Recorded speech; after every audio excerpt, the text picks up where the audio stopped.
माननीय अध्यक्ष महोदय, खंड 1। जी हाँ, गंगानगर जिले में जनवरी 2018 से दिसंबर 2021 तक उक्त योजना के तहत 819 परिवारों को आस्था कार्ड जारी किए गए हैं। आस्था कार्ड धारकों की सूची परिशिष्ट ए पर संलग्न है। खंड 2। जी हाँ, योजना के तहत आस्था कार्ड धारकों को बीपीएल के समान सुविधाएं प्रदान किए जाने का प्रावधान है। उक्त योजना के तहत रसद विभाग गंगानगर के द्वारा प्राप्त सूचना के आधार पर जिले में आस्था कार्ड धारकों को बीपीएल राशन कार्ड धारकों में सम्मिलित कर उनके समान सुविधाएं प्रदान की जा रही हैं। समस्त लाभान्वितों की सूची परिशिष्ट ब पर संलग्न है। खंड 3।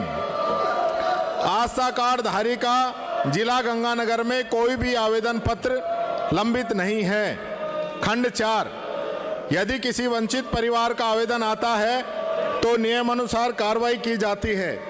माननीय अध्यक्ष महोदय, मैं ये भी बताना चाहूँगा कि आस्था योजना के अंदर ऐसे परिवार जिसमें दो या दो से अधिक व्यक्तियों के 40% से अधिक विशेष योगदान होने पर उनकी वार्षिक आय 1,20,000 रुपये से अधिक नहीं हो, उन परिवारों को आस्था कार्ड जारी हम करते हैं।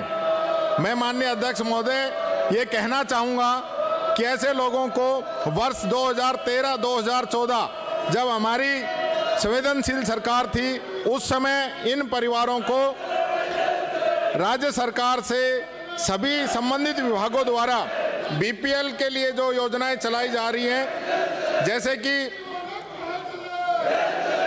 1 रुपये किलो गेहूं और निःशुल्क चिकित्सा सुविधा और पेंशन की योजनाएं, ये लाभ मिलेंगे, ये जारी किया गया, जिससे इन परिवारों को बीपीएल के समान सुविधा उपलब्ध कराई जाती है।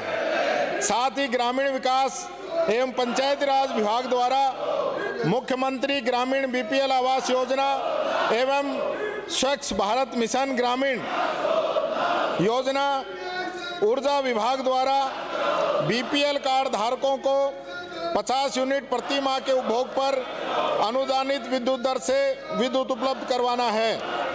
साथ ही सामाजिक न्याय एवं अधिकारिता विभाग द्वारा मुख्यमंत्री कन्यादान योजना, पेंशन योजना, स्वायत्त शासन विभाग द्वारा दीनदयाल अंत्योदय योजना, राष्ट्रीय शहरी आजीविका मिशन एवं खाद्य एवं नागरिक आपूर्ति विभाग द्वारा 1 रुपये किलो गेहूं योजनाओं के तहत बीपीएल के समकक्ष सुविधाएं दी जा रही हैं। मैं ये भी कहना चाहूँगा कि ऐसे परिवार जिसमें 2 या 2 से अधिक सदस्य होने पर विशेष योगदान हो, उनके यूडीआईडी कार्ड यानी कि यूनिक डिसेबिलिटी आईडी बने हुए हैं, उन परिवारों के लिए जारी किए जाने वाले आस्था कार्ड यूडीआईडी कार्ड डेटा के माध्यम से निदेशालय के स्तर पर ही प्रिंट करवाकर जिलाधिकारी सामाजिक न्याय एवं अधिकारिता विभाग द्वारा जिला स्तर पर हम वितरित कर रहे हैं। वर्तमान सरकार के द्वारा ऑफलाइन आवेदन के स्थान पर ऑनलाइन प्रक्रिया भी संधारित की जा रही है, जिससे कि डिजिटल आस्था कार्ड हम जारी कर रहे हैं। लेकिन माननीय अध्यक्ष महोदय, मैं ये भी कहना चाहूँगा कि वर्तमान में ऑफलाइन और ऑनलाइन दोनों ही व्यवस्था जो हमारे आस्था कार्ड धारी हैं उनके लिए दी जा रही हैं। साथ के साथ निदेशालय स्तर से अब तक 17,786 डिजिटल आस्था कार्ड प्रिंट करवाकर संबंधित जिलाधिकारियों को वितरित किए जाने हेतु भिजवाए जा चुके हैं। श्री गंगानगर जिले में वर्ष 2014 से पहले मात्र 396 कार्ड बने थे। वर्ष 14 से 18 जो कि इनका समय रहा है, इन 5 साल के अंदर मात्र 235 कार्ड आप लोगों के द्वारा बनाए गए और हमने 188 कार्ड और करके 819 डिजिटल आस्था कार्ड अभी तक हमने बनाए हैं। मैं ये कहना चाहूँगा कि यूडीआई कार्ड योजना के अंतर्गत श्री गंगानगर जिले में 49 कार्ड की सूची प्राप्त हुई है, जिसका आस्था कार्ड बनाना अभी प्रक्रियाधीन है। और जिन परिवारों के आस्था कार्ड ऑफलाइन बने हुए हैं और ऑनलाइन कार्ड नहीं बन पाए हैं, उनको भी हम वर्तमान में सारी सुविधाएं दे रहे हैं। साथ के साथ मैं ये भी कहना चाहूँगा, माननीय अध्यक्ष महोदय, चूँकि सामाजिक न्याय एवं अधिकारिता विभाग आम लोगों के लिए, समाज के उस तबके के लिए काम कर रहा है जो वंचित वर्ग है, जो आर्थिक रूप से, सामाजिक रूप से पिछड़े हुए लोग हैं, उनके लिए सामाजिक न्याय एवं अधिकारिता विभाग काम कर रहा है। और मैं ये बताना चाहूँगा माननीय अध्यक्ष महोदय कि इन पिछले 3 महीने के अंदर हमने लगभग 5 लाख नई पेंशन भी स्वीकृत की है। लेकिन मुझे बड़े खेद के साथ इस सदन को बताना पड़ रहा है माननीय अध्यक्ष महोदय कि जो पेंशन योजना है, जिसके अंदर भारत सरकार का हिस्सा भी होता है और राजस्थान सरकार का भी हिस्सा होता है, इस स्कीम के अंदर लगभग 90 से 95% हिस्सा राज्य सरकार का है और भारत सरकार मात्र 5% हिस्सा दे रही है। और उसके अंदर भी इतने नियम और कानून बनाए जा रहे हैं जिससे कि लोगों की पेंशन अटके। और माननीय अध्यक्ष महोदय, मुझे बड़ा दुख है ये कहते हुए कि भारत सरकार ने एक राइडर लगा दिया है कि इस लाइन के बाद में हम पेंशन नहीं बांधेंगे। ऐसा कौन सा राइडर हो गया? क्योंकि वृद्धजन अगर पेंशन हम दे रहे हैं और वृद्ध कोई व्यक्ति वृद्ध हो जाता है और पेंशन का हकदार है, तो उसे संख्या में आप रोक नहीं सकते, उसको पेंशन देने के लिए आप लोग प्रतिबद्ध हैं। और इसके लिए माननीय अशोक गहलोत जी ने मोदी जी को चिट्ठी लिखी है कि आप लोग इसके अंदर इसका दायरा बढ़ाइए। आप लोग जिस प्रकार के नियम कानून लेके आ रहे हैं अलग अलग विभाग के अंदर, जिस प्रकार से आपने पीएचडी के अंदर आप लोगों ने 90% जो भारत सरकार की राशि आती थी उसको घटा के 45 कर दिया, उसी प्रकार से जो पेंशन आती है उन पेंशनों की स्कीमों के अंदर भी माननीय अध्यक्ष महोदय इन लोगों ने उस राशि को घटा दिया है, राइडर लगा दिए गए हैं। हर प्रकार से ये प्रयास किया जा रहा है कि गरीबों की मदद नहीं हो। आप लोगों ने जो बीपीएल लोगों को अनाज मिलता है, गेहूं मिलता है, आपने पिछले 1 साल से वो गेहूं पे रोक लगा रखी है। आप लोगों ने उस पर राइडर लगा दिया कि जो गरीब लोग हैं, जो वंचित लोग हैं, उसको अनाज नहीं मिल सके। आप लोगों ने पहली बार इस बजट के अंदर मनरेगा का जो काम है उसका बजट नहीं बढ़ाया गया।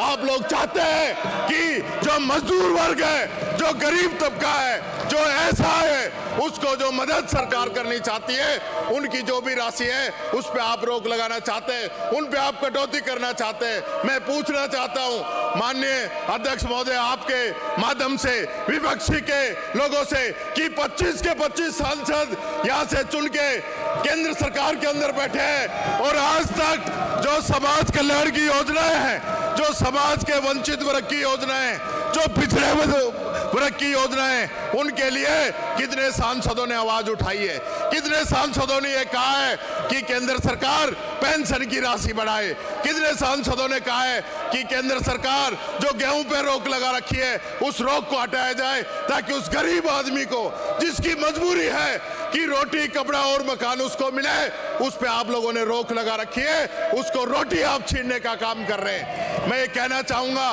गरीब का अनाज बंद करके आप बड़े बनने वाले नहीं हो, गरीब की पेंशन को रोक के आप बड़े बनने वाले नहीं हो। ये इस प्रदेश के यशस्वी मुख्यमंत्री है जिन्होंने जो विशेष योगजन है उनको 2000 स्कूटी पहली बार इस बजट के अंदर घोषणा की और उनको हम बांट रहे हैं। पेंशन जो केंद्र सरकार आज भी 100 रुपए और 200 रुपए दे रही है, वो पेंशन राजस्थान सरकार 750 और 1000 और 1500 रुपए तक भी वो पेंशन दे रही है। हमने कोरोना के अंदर जो लोग हमारे बीच से चले गए, जो अकाल का ग्रास बने, उन लोगों के लिए राजस्थान के अंदर समाज कल्याण विभाग के द्वारा उन लोगों की मदद की जा रही है। हम घर घर जाके उनके फार्म भरे, उस परिवार की विधवाओं को 1500 रुपए हमने दिए, उसके बच्चों को पालनहार का लाभ दिया, 1 लाख रुपया उनको मदद की और साथ के साथ जो बच्चे छोटे हैं अनाथ है, 18 साल से कम के हैं, उनके लिए 5 लाख रुपए की योजना आदरणीय अशोक गहलोत ने राजस्थान के अंदर दी, ताकि उन परिवारों की मदद हो सके। आप क्या करें, हिंदुत्व के नाम पे बात करते हो, और जब कोरोना काल के अंदर, जब देश के अंदर कोरोना काल आया, उस समय आपने यूपी के अंदर लाशों को नदियों के अंदर बहा दिया, नदियों के अंदर लाशें बहाई गई। और एक तरफ राजस्थान है, जहां राजस्थान के यशस्वी मुख्यमंत्री ने ये कहा कि कोई भी व्यक्ति हो, उसकी जो लाश है उसका सह सम्मान अंतिम संस्कार किया जाएगा और उसकी अस्थियों को भी हरिद्वार के अंदर विसर्जन किया जाएगा। हरिद्वार स्पेशल बसें यहाँ पे चलाई गई ताकि उन लोगों की मदद हो सके, जो लोग चले गए, जाने के बाद में भी उनके अस्थियों से किसी भी प्रकार की कोई बात नहीं हो। ये राजस्थान सरकार है, ये राजस्थान सरकार है जो गरीब के, पिछड़े के, मजदूर के हित के लिए उसके साथ खड़ी है।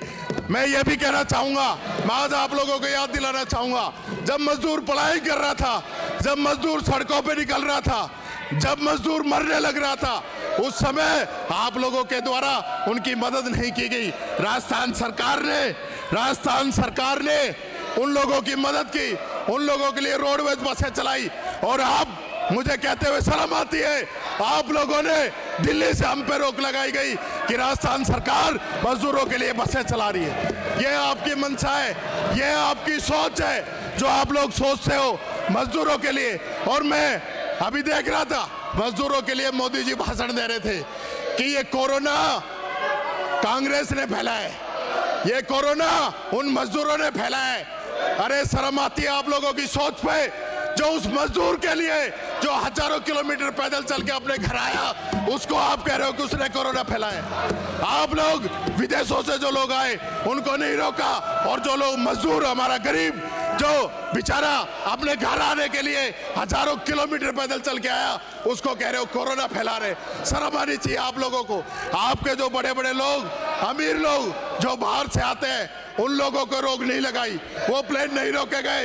ये गरीब, इनको गरीब की अगर टिकट कांग्रेस ने बनवा दी, रेल की टिकट कांग्रेस ने बनवा दी, बस उसको फ्री उपलब्ध करा दी, तो आप कहते हो कोरोना आप लोगों ने फैलाया। शर्म आनी चाहिए आप लोगों को, शर्म आनी चाहिए। और गरीब के लिए मैं एक कहना चाहूंगा, माननीय अध्यक्ष महोदय, मैं एक बात कहना चाहूंगा कि जो गरीब का हक खाएगा वो जड़ा मूल से जाएगा, जो गरीब का हक खाएगा वो जड़ा मूल से जाएगा। बहुत बहुत धन्यवाद अध्यक्ष महोदय, जय हिंद।